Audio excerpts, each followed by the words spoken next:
Today's video will be stepping a little bit away from the gameplay of Smash Bros. Ultimate and more so talking about the players. I want to talk about who I think are the top 5 players now that a little bit of a meta has been established in Smash Bros. Ultimate, now that there have been several huge tournaments that we can kind of pull data from and see how they play. And just so you know, I am not talking about objectively, because I think objectively is a fairly easy thing to talk about. I want to talk about the player skill, the adaptation, things like that that I notice really strong in certain players, and that, you know, doesn't necessarily have to reflect in their results, but sometimes, yes, it is a factor. But anyway, let us just get started with number 5, who in my opinion is Zachary. Zachary potentially is the best player in the world in my opinion. He has so much skill when he is comfortable, but that is a very important kind of asterisk on his legacy when he is comfortable. I feel like he got very nervous at Genesis in top 8 and barely lost to Void and barely lost to Buzz, but then you see him come back for Frostbite and he got, I believe it was 33rd, because he just lost to Mutace, who granted has a lot of Wolf experience,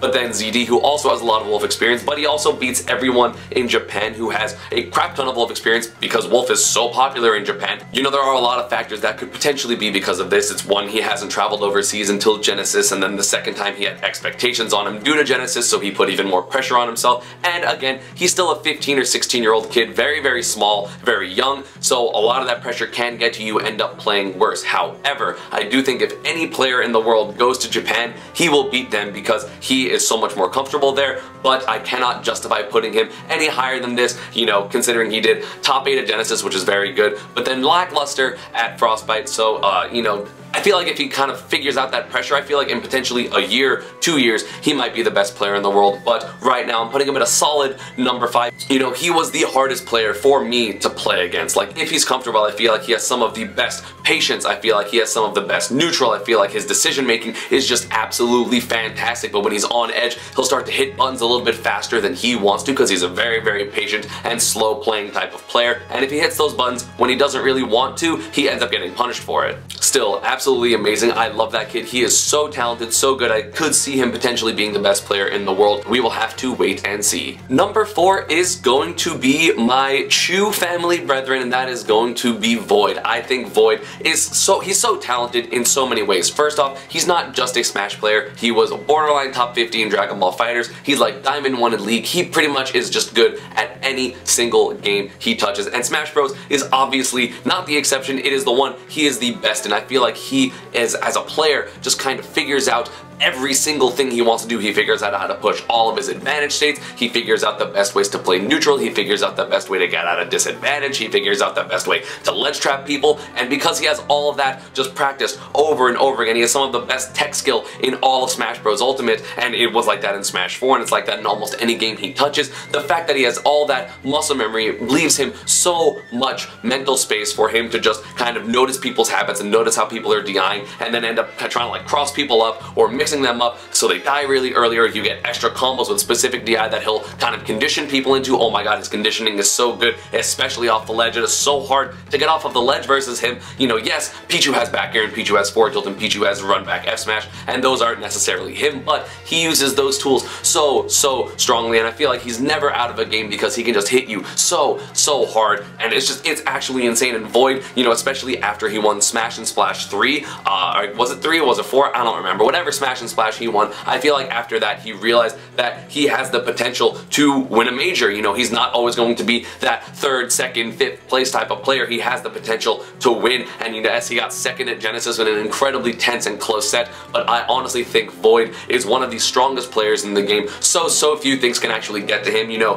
Olimar was one of his most feared matchups, and then he beat Buzz like this weekend. That's actually insane. He's so good at breaking down matchups, and the thing about it is also he has some of the most technical knowledge of all Smash Bros. Ultimate players. I feel like he understands exactly like every interaction in the game, like, and he was like that in Smash 4, and it's so nice to go into his stream and ask about something and he will be able to break it down to like every little detail of something and end up just making things better and more clarified, and the fact that he knows all of that just makes it so that he's never like caught off guard, because when you're caught off guard, that's when you can really be like, oh my god, am I doing the right thing? I don't really understand this thing. I don't understand if that's gonna work or not gonna work. Void already understands all of that, or even if something that happens that he doesn't expect, he probably, because of all of his other game knowledge, will understand it afterwards, and so he won't get caught off guard multiple times. You cannot catch Void off guard more than once. And a big thing is now, because there's less jank in Smash Ultimate, I feel like, you know, a lot of the times that he lost in Smash 4 were like due to rage or due to something really stupid happening, but I feel like less of those things kind of exist in Smash Bros. Ultimate, so now he's more consistent even with a character that dies at 35%, so that's actually crazy. I think he is easily a top 5 player. Good stuff, Void. Number 3 may come as a shock to a lot of people, considering I feel like we know who the number 2 and number 1 player are, at least in some order,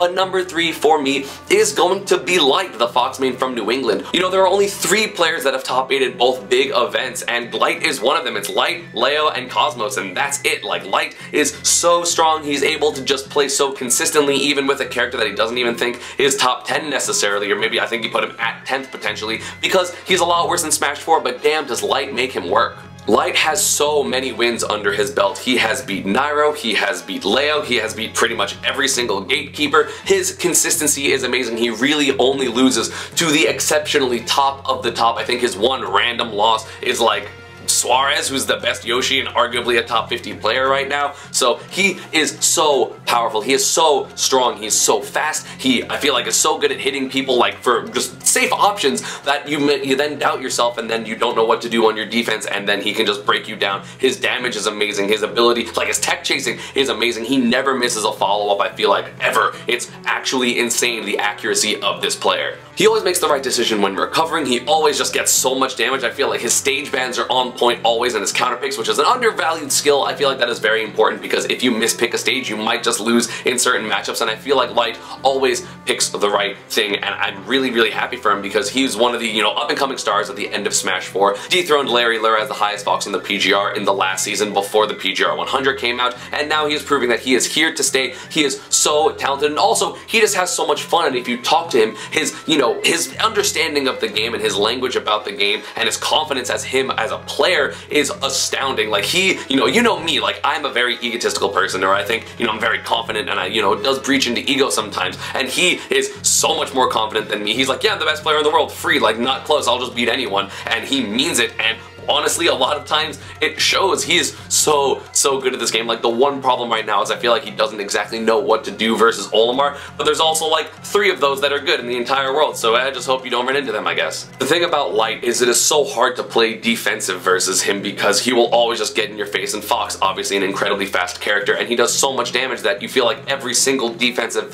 position that you have to keep at all times, which puts a lot of pressure on you, and Light is very good at dissecting that pressure and kind of figuring out what your defensive options are to then get so much damage, so much knockback, and potentially kill you just off any hit. It is crazy how many times I've just seen him hit someone at 0 and they actually just die. Like, they die. It's so crazy. He's so good. He's so pressuring. He's so fast. He's just amazing as a player, as a person. I'm very happy he got picked up by Rogue. He definitely deserves it. So congrats, dude. I think you're the number 3 player. Number 2 is going to be MK Leo. Yes, he did win Genesis, and he's won the most events, I feel like, of anyone in Smash Ultimate. Don't quote me on that, I don't actually know the statistics, but he is so strong. His decision making is amazing. He never plays nervous. He never ever gets tilted, and that is a very valuable skill to have. So he's probably the most consistent player, I will give him that, but unfortunately, the number 1, I feel like everyone knows who it is at this point. There's a few things that he has, but Leo, his character pool is incredibly diverse. He has Ike, he has Lucina, he has Wolf. His ego and his confidence are so strong. I remember talking to him at Genesis 6,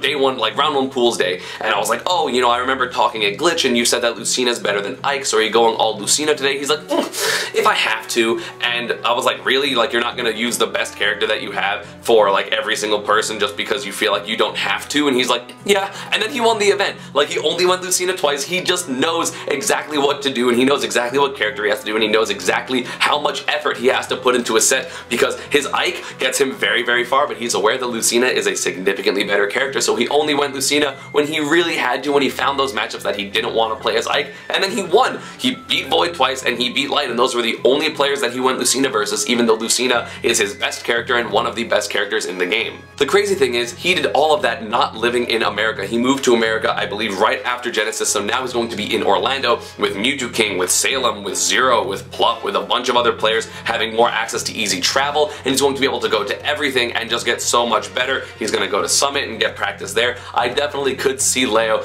easily being the best player in the world, and I feel like most people would still call him the best player in the world, but I feel like once he he doesn't have that early stage of Smash 4 where like, oh, he's underdeveloped or he can't travel or people don't know what's happening. Now he's in the US, he can beat everyone already, and now he's going to get more and more practice than he ever really got against super top level players, because like, no offense to Hobby, he is not the same caliber as a bunch of the other players in the US, and so now Leo's going to have that super high level practice consistently. That's a scary thought. And my number one player in the world is going to be Tweak for one reason and one reason alone: dedication. He puts in so much time to Smash. He's constantly playing and labbing, and I have no idea how he doesn't get burnt out, and it's actually insane to me that he's able to put literally all the hours that he's awake every single day into Smash Bros. Ultimate and not get tired of the game. And not in terms of the game is easy to get tired of, but just like, I edit and I do a bunch of stuff and I travel and I see my fiance and a bunch of other things, and Tweak plays Smash Bros. Ultimate, and that's what he does all day, every single day, and it's so impressive because then he translated to just being so comfortable, amazing with movement, amazing with confirms. He sees everything. He has the most experience of anyone. He has other top players in his house, such as Cosmos, such as Nakat. I mean, Keitaro lives there. I know Mr. R is going to frequent the loft now that he's able to be in America again, so he's gonna have so he has so much top level experience, and it shows. He's constantly playing, picking up new characters. I remember he picked up Wolf and people were like, I don't know why you picked up Wolf, and then he became the second best Wolf probably under Zachary. He's so good. He has so many characters under his belt, and he seamlessly switches through all of them and understands sometimes, oh, it's not me that's losing, it's my character. He is so confident. He thinks that he's the best player in the world, and he genuinely believes and he wants it. I feel like more than anybody else, he's wanted it for so long since Smash 4, and now he finally has it. Yes, he did win Frostbite, although he got 9th at Genesis because, sorry man, but either way, he is so strong. He only loses to incredibly strong players when he does lose, but that doesn't even happen that often. His combo game, his extensions with platforms, his reads, his tech chases, everything is flawless because he just puts so much time into the game and has had that many reps versus so many characters and so many players, to the point where he just knows everything that's gonna happen, or at least has to guess maybe like 50-50s. But then, of course, Tweak being fairly young, his reaction time is ridiculous, so he will almost always get those tech chases and those combos and those confirms that are so difficult, and he does it with ease just because of his reps and his dedication to the game. Yes, I do think Tweak right now is the number one player. Obviously, this entire list is due to change, subject to change as the game goes on, as patches happen, as characters come in and out. We never know who's exactly going to be the number one player, but,